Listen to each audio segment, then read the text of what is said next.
Before we start, just a quick reminder to hit that subscribe button. Only 2% are subscribed. At 1,000 subscribers, I'll be posting a special video.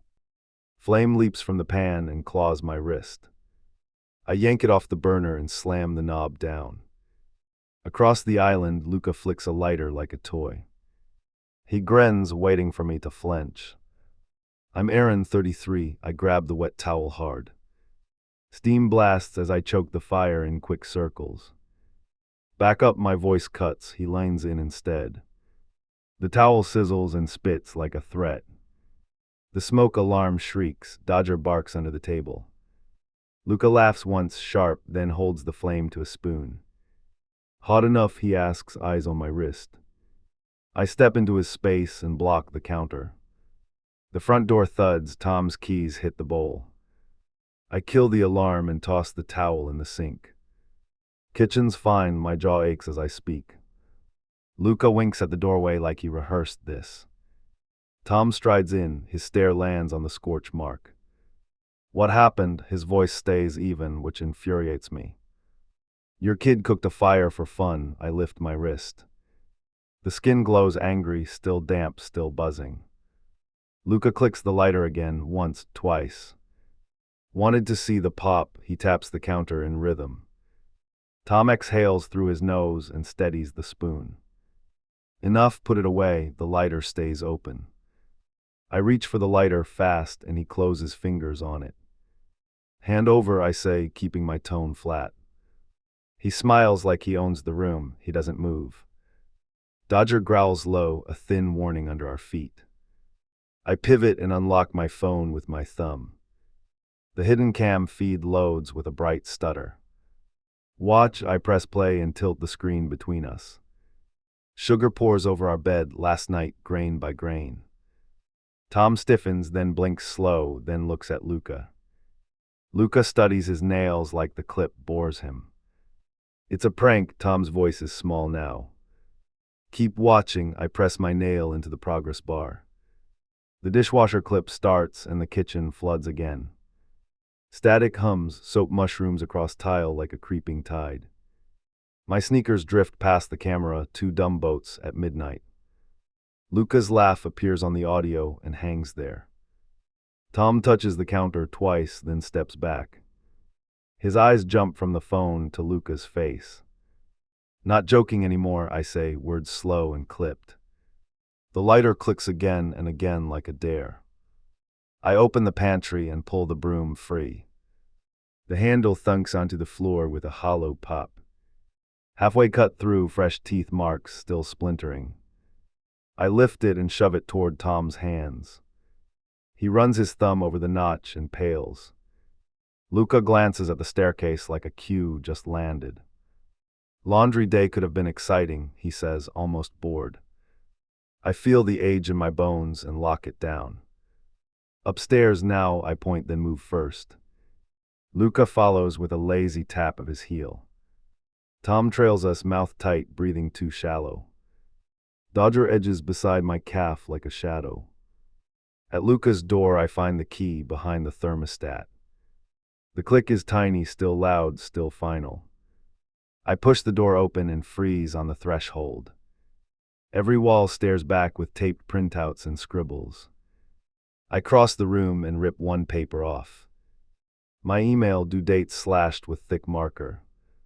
A headline circled twice, past due, underlined hard. The desk smells burned and the corner curls. Tom's breath scrapes behind me. He won't step in. Luca leans on the frame and watches my hands. Project board, he says, almost cheerful, almost proud. My spine tightens like a pulled wire ready to snap. Under the desk, Dodger trembles and tucks his muzzle. His whiskers look singed and wrong around the edges. Out, I pat my leg and he crawls to me. Luca smiles like I passed a test he wrote. I kneel and check the dog fast, eyes flicking. He flinches when I touch the whiskers, then licks once. He's fine. Luca's foot taps the door in calm beats. Tom mutters my name and swallows the rest. On the cork board, a list runs top to bottom. Make her leave sits at number 1 in thick strokes. Scare with Flame is number 2 with a check. My pulse trips and refuses to settle. I turn the paper toward Tom and hold still. He reads, his jaw unlocks, his eyes glass. Phone, I shove mine into his shaking hand. Call someone before I pack a bag. Tom's thumb shakes over the keypad and then freezes. Luca watches him like a coach tracking a rookie. Who are you calling? I ask, pulse drumming for an answer. The principal, Tom says, then flinches at Luca's smile. Try 112 first. I keep my voice steady and cold. Luca steps between us and taps the phone screen. Emergency icon vanishes behind his quick fingers in calm focus. He pockets the device like a magician palming a coin. I grab the landline and punch the numbers hard. Silence, the display stays blank as if dead. The cord is cleanly cut at the base, fresh and bright. Luca angles his head, guess it broke. Tom lurches for the router and yanks the plug. He plugs it back in and waits for lights. Nothing blinks, the cable is missing from the wall. My jaw locks, Luca studies my face for cracks. Kitchen now, I move F. Asked and open the drawer. The spare phone sits where I left it yesterday. Battery gone, backplate loose, contacts bent out. Luca drums his knuckles on the door frame and grins. Give me the mobile, I say, and hold out a hand. He pats his pocket once with theatrical care. Tom reaches toward his jacket and stops midair. Mine died, he mutters and stares at the floor. Outside, I tug the door and the deadbolt resists. A key is snapped off in the lock. A thin smear of glue hardens around the cylinder. Luca whistles low and checks Dodger with a glance. I shove a window and the latch grinds halfway. Tiny wood wedges jam the track at both ends. Each piece fits tight like deliberate teeth. I pull and the frame barely moves an inch. Fire escape, Tom whispers and hustles down the hall. Luca follows at a leisurely stroll like it's a tour. I hurry behind and try the final window. The hinge pin is gone and the bar is wired. Wire cutters, Tom says and looks to Luca. Workshop, Luca answers and slides his hands into pockets. Where are the cutters? I push, stepping closer.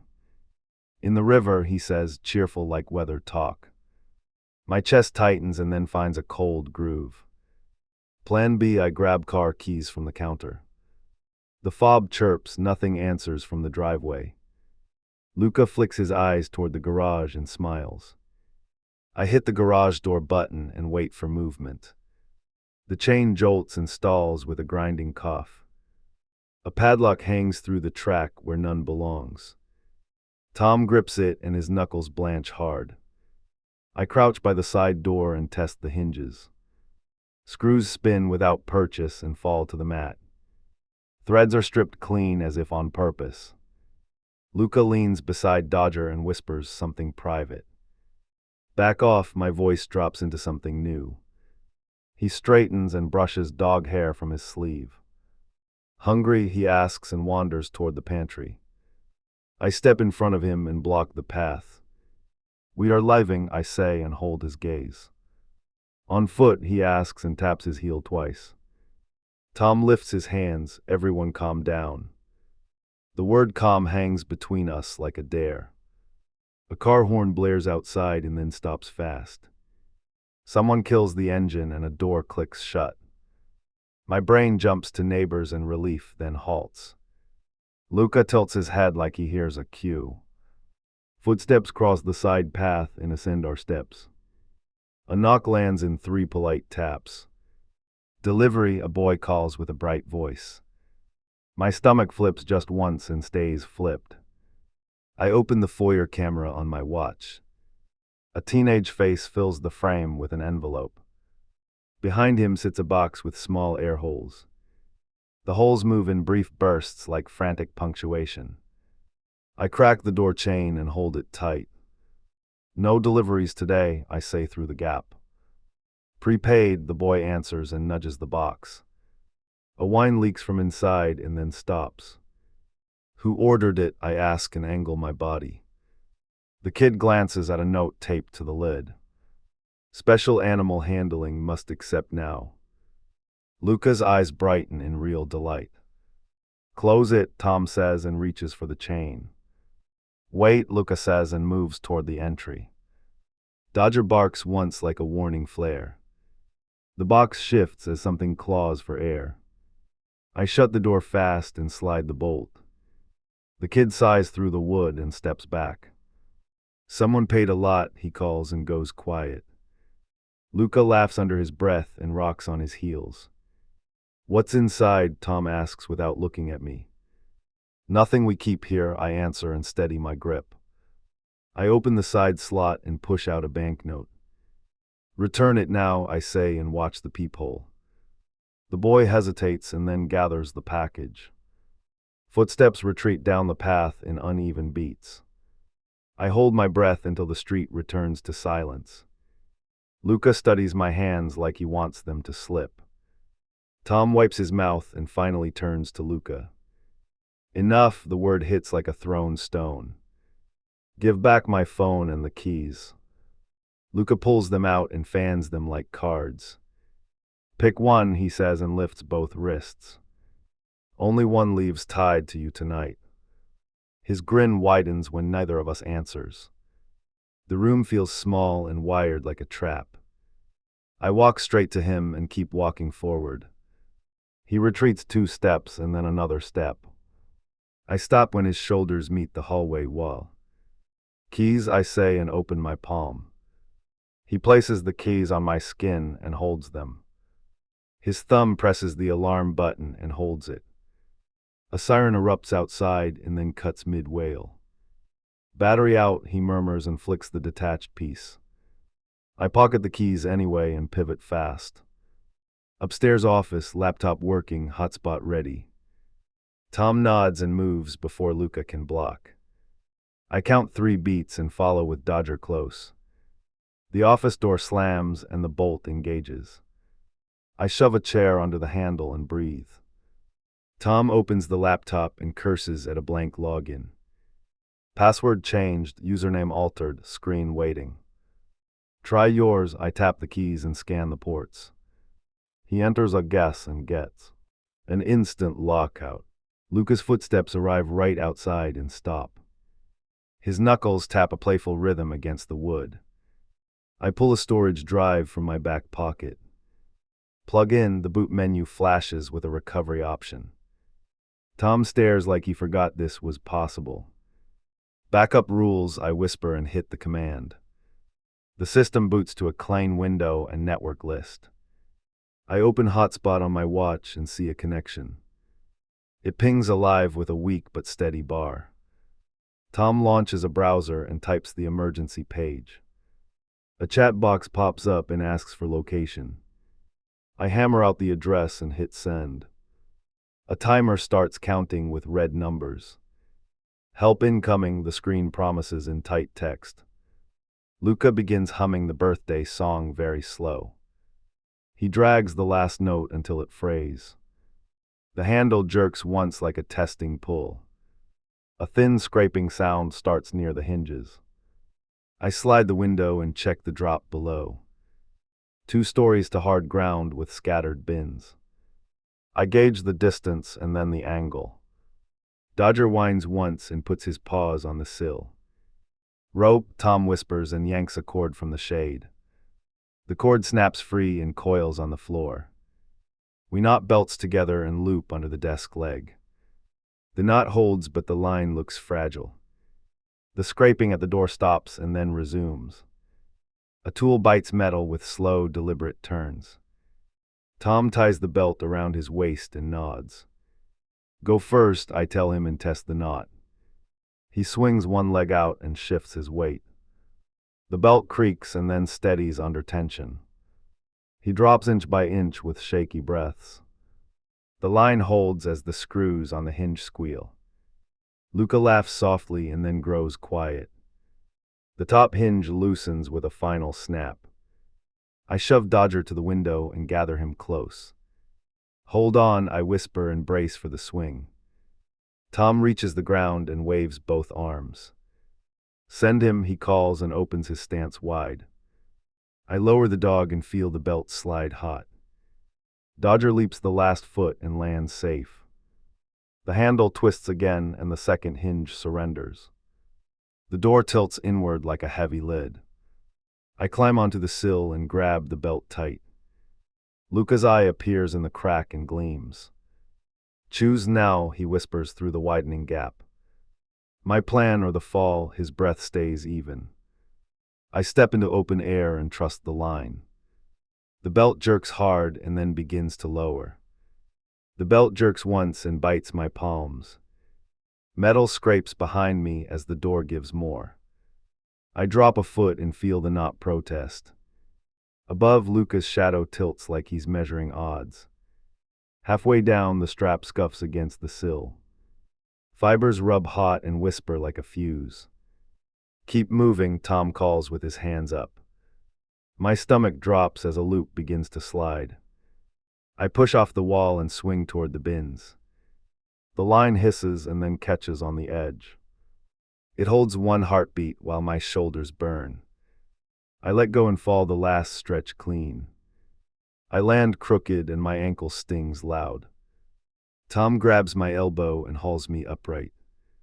Can you run? His breath ghosts my cheek. I nod because the siren in my head insists. A thud above answers our movement like radar. Something heavy scrapes the floor near the broken hinges.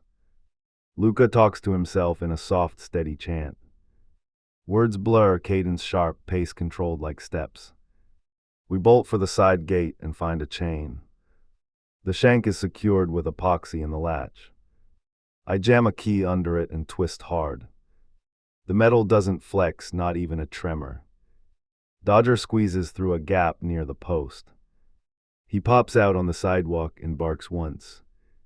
Street, I say and point to the fence top. Tom laces his fingers and lowers for a boost. I climb and throw a leg over the rail.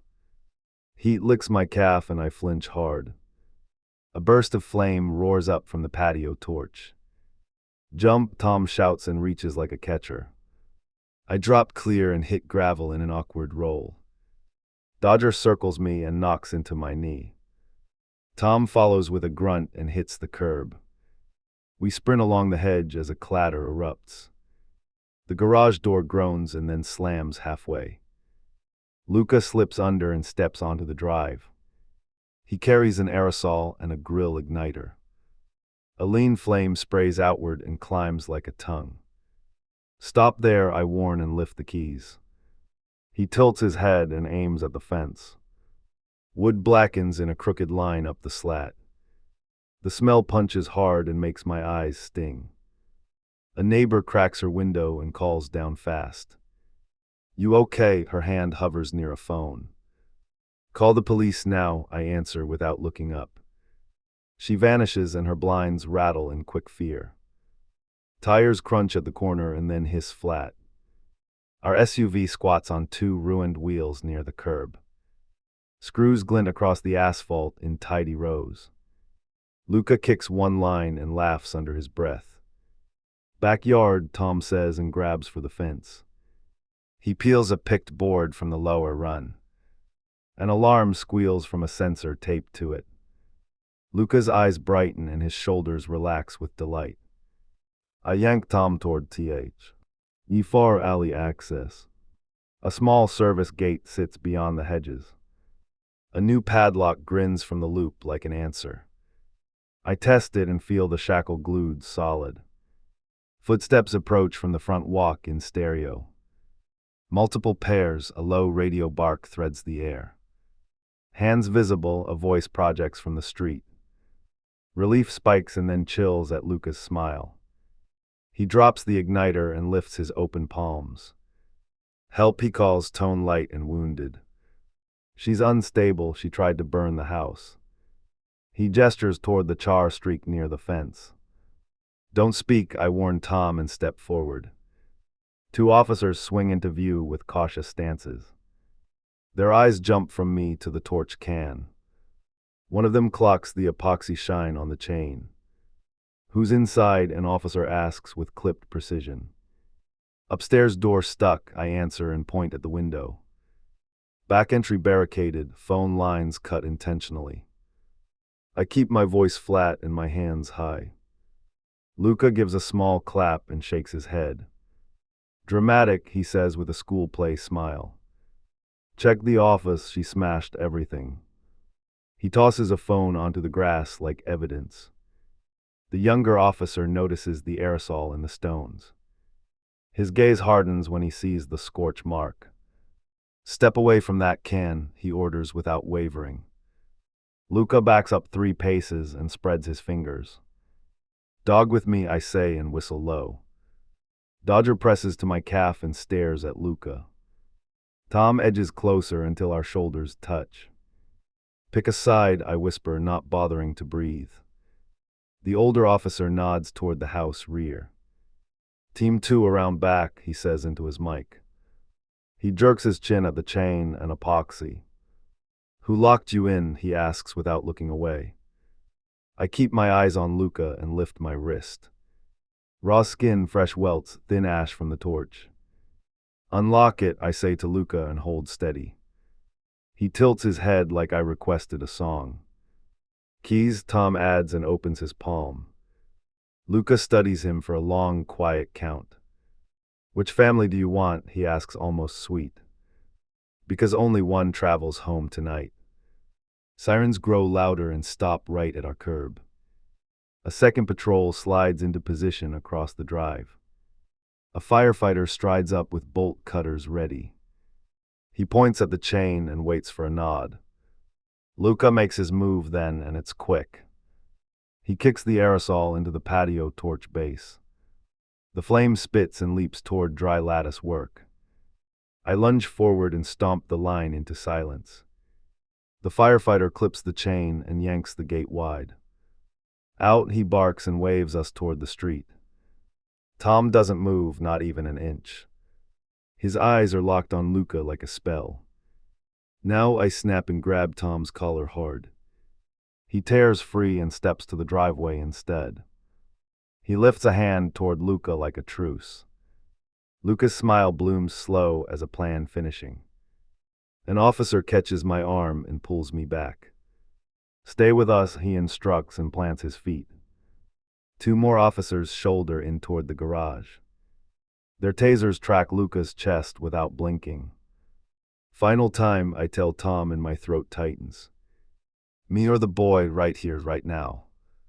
He turns his palm upward and doesn't face me. He points at Luca and gives the smallest nod. Something inside me settles like steel cooling fast. I step behind the firefighter and gather Dodger close. The tasers hum as warnings and not yet arcs. Luca lifts both hands higher and steps over the screws. "Everyone's safe," the younger officer calls to the team. "Hold position," the older one answers with authority. The garage door shudders and begins to rise again. A dark shape rolls forward from the shadows and waits.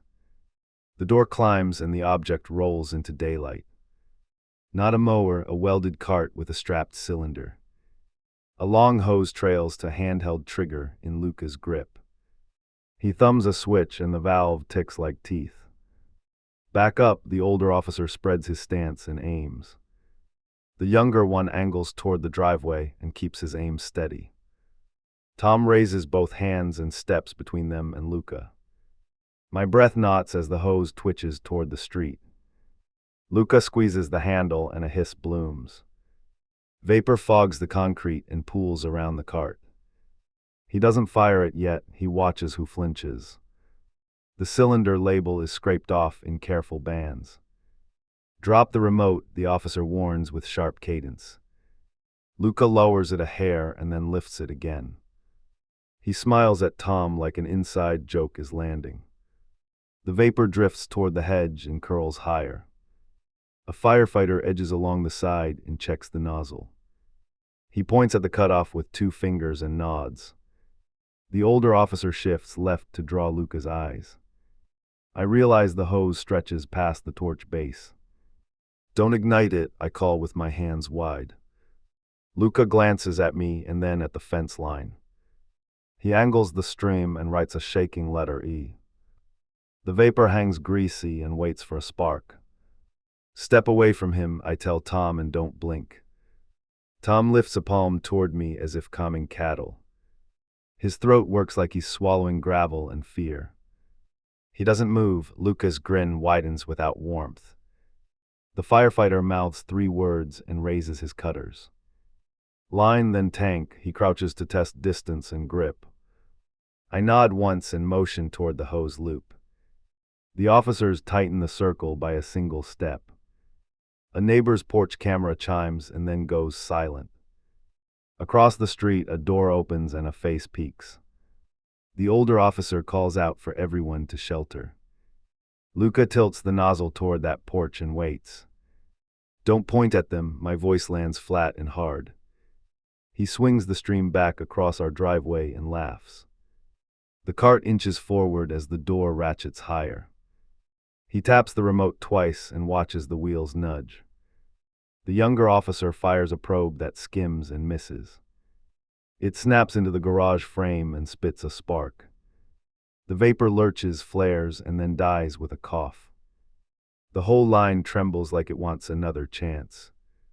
Tom jerks at the spark and steps toward Luca again. Move aside, I bark and grab Tom's sleeve hard. He wrenches free and plants himself in Luca's shadow. My stomach turns to stone as the valve clicks open. Sirens swell closer as more units pile onto our block. The firefighter lunges and clamps the hose with both cutters. The rubber pinches and the hiss drops to a whisper. Luca whips the remote toward him and stomps the lever. The cart jumps forward and rams the bolt cutter's shin. The firefighter staggers but doesn't release the clamp. He snarls one curse and drags the whole rig sideways. The officers shift to cover and track Luca's hands. End it, I tell Tom as my voice hardens. Stand with me and walk out right now. He stares at the cylinder and then at Luca. Give me the remote, he pleads with an open palm. Luca studies the space between us like he's measuring cuts. He tosses the trigger straight up and catches it once. He gestures to Tom with a small flick of his wrist. Family vote, 1 word each, start. Stop, the word rips out of me like a command. Tom's fingers curl, he looks at the ground. Wait, he whispers, and the air goes thin. Luca's smile climbs into something bright and triumphant. The older officer barks a code into his shoulder mic. A foam team sprints from the street with padded packs. They curve wide and flank the garage opening. The firefighter wrenches the hose and shoves the cart back. Luca flicks a lighter and holds it near the mist. The officers fire together and both darts hit center. His body locks and the flame snaps out. He collapses beside the cart with a stiff thud. Secure him, the command lands like a hammer and sticks. Zip ties go on fast while the foam blankets the hose. The firefighter closes the valve with a wrenching twist. The hiss dies, the street exhales but doesn't relax. Tom sinks to his knees and covers his face. He doesn't touch Luca, he doesn't touch me. The younger officer kneels and checks Luca's pulse. Breathing, he says, then looks up at me. Statement, the word is brisk and professional and cold. After medical clears him, we need your account. I nod without taking my eyes off Tom. The foam puddles around our shoes and chills my ankles. A paramedic checks my wrist and asks one question. Safe to stay here tonight, she asks with a frown. No, I point at the cart and the welded frame. She follows my gaze and grimaces at the build. They load Luca onto a stretcher with practiced speed. His eyes flutter open and fix on me like pins. Race you home, he breathes, voice thin and amused. The words land like a promise and not like a threat. I step back 3 paces and feel Dodger press close. An officer hands me a card and a pen. Contact, photos, any devices, he lists with patience. I nod and point upstairs toward the O. F. Vice door. They send two inside with cameras and gloves. Another walks the fence and collects the screws. The older one studies Tom and narrows his gaze. "Sir, you're coming to the station," he informs without heat. Tom looks at me for the first time since the nod. His mouth opens, nothing arrives, then a whisper. "I'll fix this," he promises with a broken kind of certainty. I stare until the words stop moving in the air. The stretcher rolls past and Luca twists his neck. He meets Tom's eyes and lifts his brow once. Tom flinches like he's been touched with a wire. He steps toward the ambulance and then freezes mid-stride. "Choice," I say at once and hold his stare. "Not tomorrow, not later, choice now." He looks at the house and then at the curb. He chooses the curb, he follows the stretcher without turning. The ambulance doors slam with a heavy final click. An officer guides me toward a patrol car for transport. I pass the cart in the scorched track on the concrete. The welds gleam like fresh scars waiting to reopen. "Dog rides with you," the younger officer offers gently. Dodger leaps in and curls against my shins. I buckle in and fasten my own belt tight. My hands steady as the engine kicks alive. Through the windshield I see Tom talking rapidly. He gestures at the ambulance and scrubs his face. He doesn't glance toward me once, not even quickly. The car pulls away and the house fades behind foam. The patrol car stops and the rear door pops from outside. I step out with Dodger tucked close under my arm. An officer waves us through a buzzing lobby toward a corridor. "Interview 3, he says and locks eyes like a guard dog. A detective slides a single sheet across the table. "Restraining order, sign here, will handle service." My pen digs a groove and doesn't pause once. Dodger thumps his tail against my shin and watches the door. My watch vibrates and throws a warning on the screen. "Unknown tracker traveling with you, move to a safe location." I freeze, then strip Dodger's collar and flip the padding. A thin disc hides under the fold with fresh tape. I hold it out without words and let him see. The detective whistles through his teeth and grabs gloves. "Where did that come from?" he asks while bagging it. "Under the couch earlier," I answer and keep my voice level. He nods and keys his mic for a tech. "Escort to a hotel, change routes twice, no routine." I pocket the receipt for the order like a weapon. Dodger leans into my leg, steady and warm like ballast. A blast rattles vents and the building lights flicker. An intercom barks evacuation for a reported leak downstairs. The hallway fills with quick footsteps and clipped commands. I wrap the lace high and move with the stream. In the stairwell, a uniform blocks the flow with arms wide. "Hold here, secondary exit only, elevator disabled." Someone pushes from the back and the crowd swells. The air smells sharp enough to sting on the inhale.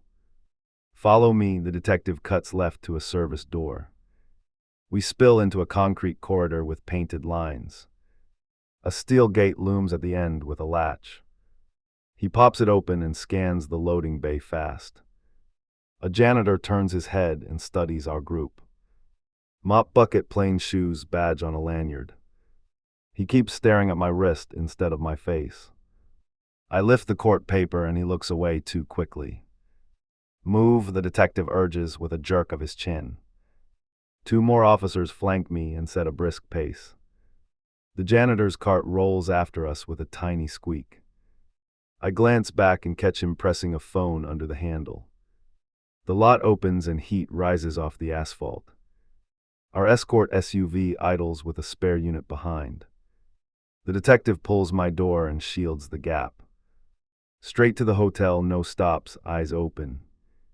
A radio crackles with a new message and static. "Ambulance diverted, juvenile released to guardian at hospital." I meet his gaze and know what guardian means. "Change the plan," I say, and keep climbing into the seat. "Airport hotel," he decides and slams the door shut. We roll out with the second car tight on our bumper. In the rear mirror, a box truck edges into our lane.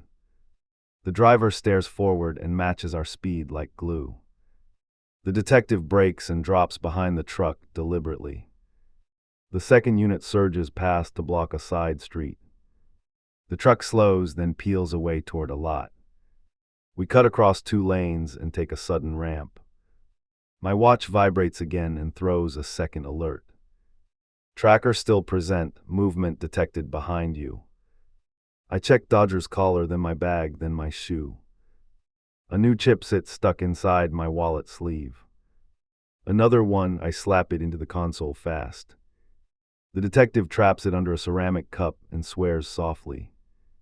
Drop that at the desk when we get there. He guns the engine and the city blurs into blocks.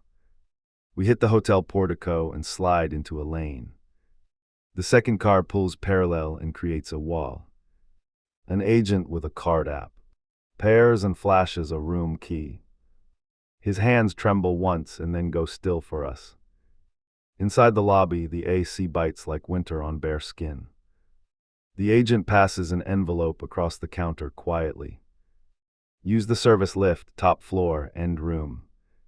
He ticks his eyes toward a corridor he shouldn't know. The detective notices and plants himself between us. Who briefed you? He asks, voice flat and slow. The agent touches his name tag and looks at the ceiling. Call from a supervisor, he adds, already blinking too much. We bypass him and head for a staff hallway. A side door swings open before we reach it. Tom appears with his hands raised and fingers spread. His mouth works before sound finds shape. Come with me now, no more police, he pleads. He looks past me toward the detective and swallows hard. He's being transferred, I can talk to them. Dodger stiffens and growls like he tasted the lie. Back up, sir, the detective orders without moving a muscle. Tom drops his eyes and shifts a little to the left. I follow his gaze and catch the edge of a lens. Someone films from behind a pillar with a phone held low. Delete it, I bark and step toward the shadow. The device vanishes into a pocket and a figure slips away. Tom grabs my sleeve and tries to pivot me around. I break his grip and hold the lash tight like a line. Pick now, I tell him again, almost whispering. Either stand in front of us or get out. He blinks like his eyelids are heavy and tired. He turns his shoulders toward the exit and not toward me. The detective snaps his fingers and we move again. Service elevator, key in, doors shut, the cab climbs. At floor 6, the car jerks and halts on a jolt. Emergency light pops on and the panel displays an error. Manual override, the detective mutters and hits a switch. The alarm button beeps and throws a sluggish tone. A light on the ceiling cam blinks twice, then holds steady. I stare up and see tape residue around the lens. The car shakes and then starts lowering very slowly. The door opens to a dim floor with storage crates. We step out and the doors close behind with a thunk. A narrow corridor stretches left toward a red exit sign. Footsteps echo ahead and then stop abruptly. A figure leans on a hand truck and waits for us. Hospital bracelet, clean shirt, eyes lit with play. Luca lifts 2 fingers in a tiny salute. The detective sets his stance and reaches for cuffs. Don't or the sprinklers start, Luca warns without smiling. He points up with a small remote already armed. Chemical, not water, it stains, it blinds. I keep my feet apart and square my shoulders. Walk away while you can, I tell him calmly. He shakes his head like a metronome ticking time. I'm already in the buildings, you're already cornered. He nudges the hand truck and a crate rattles. The lid shifts and claws scrape wood in a panic.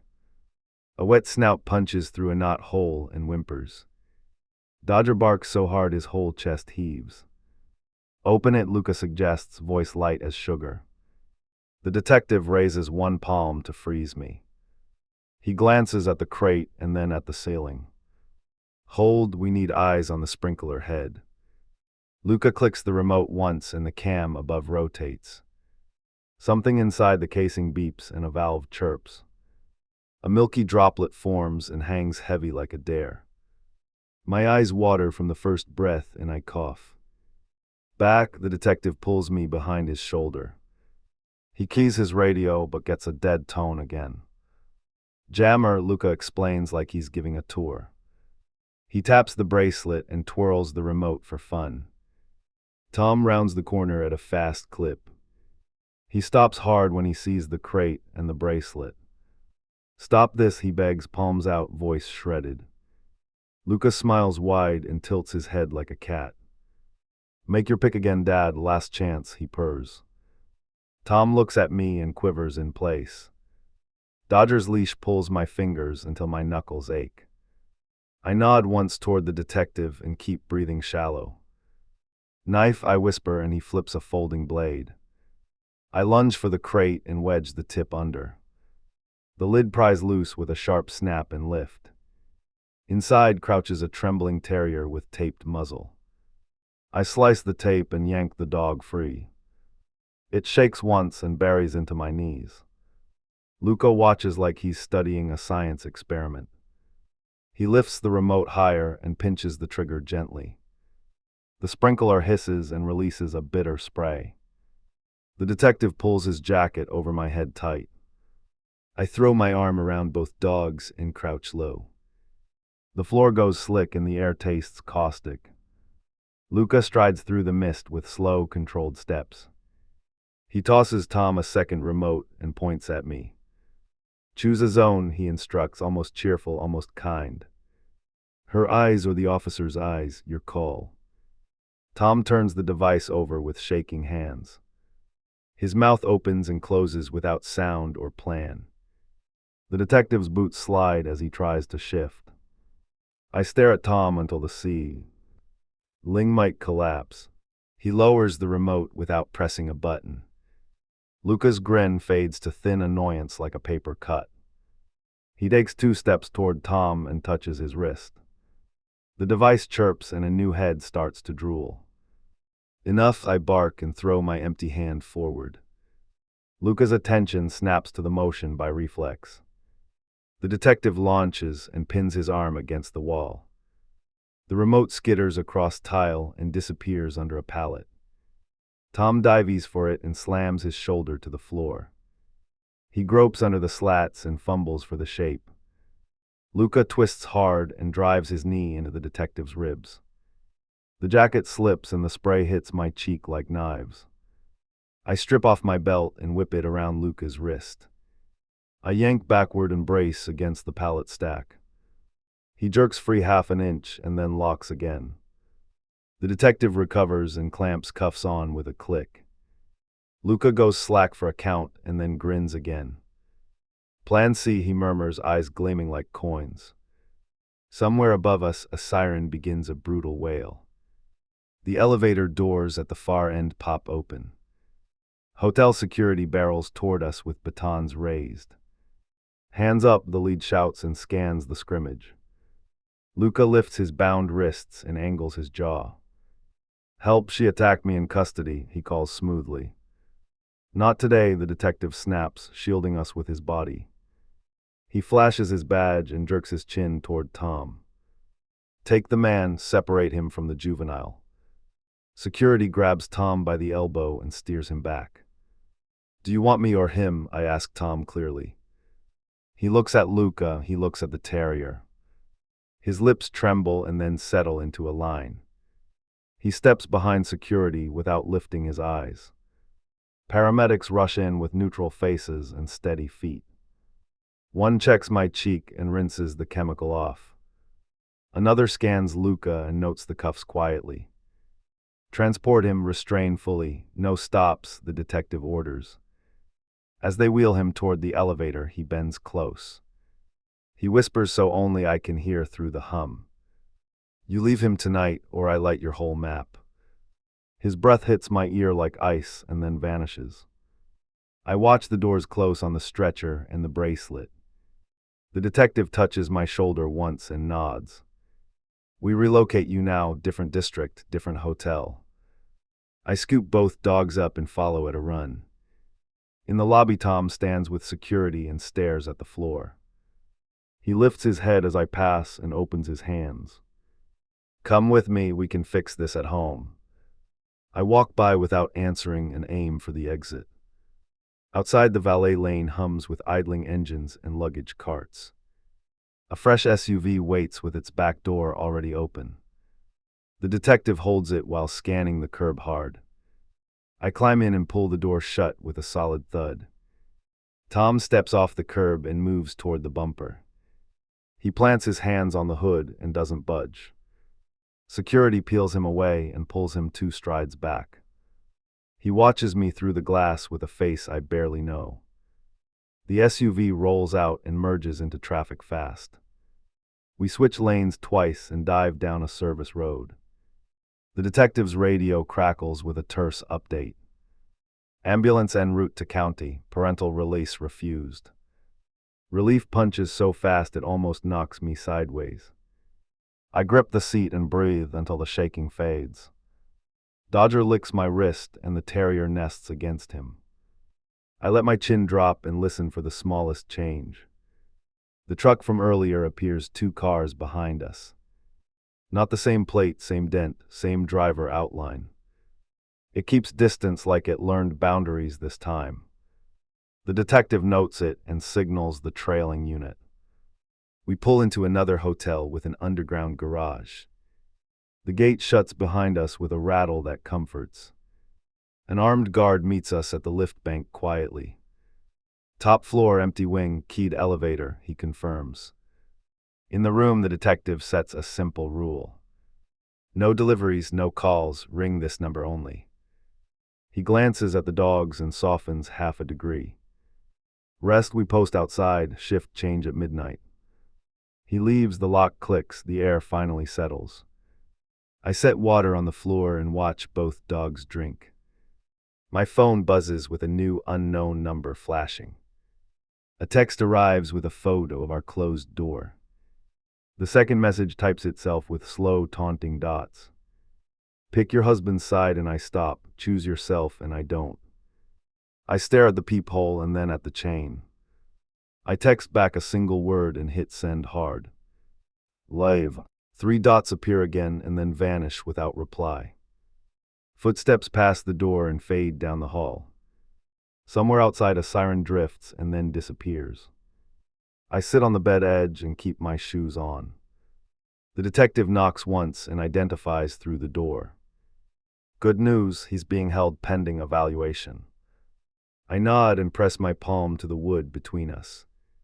"Make it stick," I say, and listen for his answer. "We try, court's in the morning, you testify." "I will," my voice lands heavy and steady. He shifts his weight and lowers his tone to gravel. "Then choose your life before sunrise, don't wait for permission." He walks away and the hall returns to hush. My phone buzzes one more time with a private clip. Tom stands outside a hospital glass wall with a pen. He signs a form while looking straight into the camera. The message underneath arrives like a match under dry brush. "Guardian reinstated, home by dawn, see you at breakfast." I put the phone face down and lock it under my thigh. I listen to the elevator cables and count every rise and fall. My phone buzzes at 4:59 and the peephole darkens. A knuckle taps twice, gentle like practice. "Open up," Tom says through the door, breath tight. Security shifts in the hall and touches his radio. "I'm done," I answer, leash wrapped twice around my wrist. He exhales and presses his forehead to the wood. "They released him, he wants to come home." Dodger tenses like a drawn bow and won't blink. The detective appears from the elevator with 2 uniforms. "Escort's ready," he says, eyes on Tom, hands still. Tom lifts both palms and blocks the path anyway. 30 seconds, hear me, then decide. I crack the chain and hold the gap with my shoulder. "You already decided," I tell him, pulse steady. "Pick me right now or stand with him." He stares at the carpet like it can save him. A door at the far end opens on a squeak. A room service cart rolls out with no waiter. A phone rides on top with a video screen playing. Luca's face fills it and he grins slow. Breakfast in bed, he chirps through the speaker. Fire alarm after, his thumb rises into frame. The cart bumps forward on a rubber band tether. An incense coil smolders near a paper sign. I step, kick the wheel stop, and yank the band free. The cart spins sideways and clips the wall hard. The coil drops under the cart and fizzles out. The video freezes on Luca's laughing teeth. Last offer, I tell Tom, not looking at the screen. Walk with me to the elevator right now. He swallows and reaches for my wrist halfway. His hand drops before touching and hangs there shaking. I can fix him, he whispers, voice raw and thin. He'll listen to me if you stay. The uniforms trade looks that say everything. I slide the chain free and step into the hall. Tom doesn't move, he watches my bag pass his knee. Don't do this, he breathes, eyes catching on the leash. Do it, the detective urges, already turning the corner. I take 3 steps and the dogs surge forward. The elevator doors open like a mouth ready to bite. The detective keys the panel and holds his stance. Tom stands alone under the exit sign, hands empty. His phone rings and flashes Luca's name over and over. I press the ground button and face him through the crack. This is the pick, I say, calm and final. He answers the call without looking up. The doors slide closed on his lips, forming yes. We hit the lobby and keep moving toward daylight. A shuttle idles at the curb and a trunk swings open. The detective points, then scans the roofline for tricks. I climb in with both dogs and lock the latch. As we pull away, my phone lights with a text. Take him back and I stop, otherwise noon. I power the device down and drop it in a pouch. The city blurs while I watch for a tail. At the corner, the shuttle pauses for a crossing bus. In the mirror, I see Tom on the sidewalk alone. His phone is still at his ear and his shoulders cave. I look away before he chooses a direction.